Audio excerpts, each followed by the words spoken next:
A religious charter school is suing Knox County, and taxpayers are footing the bill in a case that could decide whether or not your dollars go to religious institutions. 6 News reporter Jack Ziskin is in the studio now with how the lawsuit could have an impact on public schools. Jack.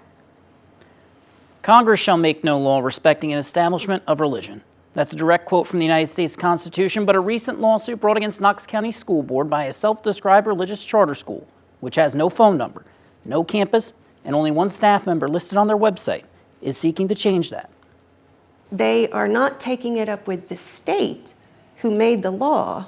They are taking it up with our Board of Education. Former Knox County school psychologist Amanda Collins is one of 5 taxpayers joining a lawsuit to prevent religious charter school Wilberforce Academy of Knoxville from receiving her money. As a taxpayer, I don't understand why you are targeting a group who is merely following the state law and making me pay to defend it. Despite state law, Tennessee Attorney General Jonathan Scrimetti said a ban on religious charter schools is, quote, likely unconstitutional, end quote. In that case, the religious charter school was approved, and a conservative Oklahoma State Supreme Court struck it down as a violation of separation of church and state. Collins attorney Sophia Meyer-Hill says this case is bigger than Knox County. It is the direct result of another lawsuit. Justice Barrett recused herself, so the split was 4-4, and the Oklahoma State Supreme Court ruling was upheld. After the ruling last year, Oklahoma Governor Kevin Stitt released a statement saying, quote, "This 4-4 tie is a non-decision. Now we're in overtime. There will be another case just like this one, and Justice Barrett will break the tie," end quote. The firm representing the Oklahoma charter school in that case, Consovoy McCarthy, now represents Wilberforce. Here in Knoxville, some pastors are pushing back. Many of our faith leaders believe that religion is the role of churches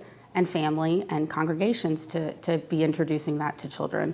It is not the role of the government to be promoting religion to our students. That includes Dr. Reverend Richard Coble, who leads Collins' congregation. At this time, it feels artificial, and that is not where we should put our children when we are talking about their education, like some kind of pawn in a chess game. Wherever these doors, students, and teachers might be. This establishment specifically doesn't have any history or record of existence prior to the request to Knox County schools.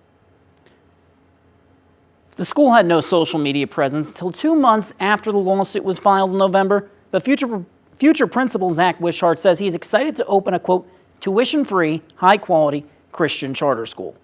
Is it still free if Knox County taxpayers have to foot the bill? Lori, Bo. All right, Jack, thank you. Again, this case could have national implications with the separation of church and state on the line. And due to the ongoing litigation, Knox County Schools telling 6 News that it has no comment at this time.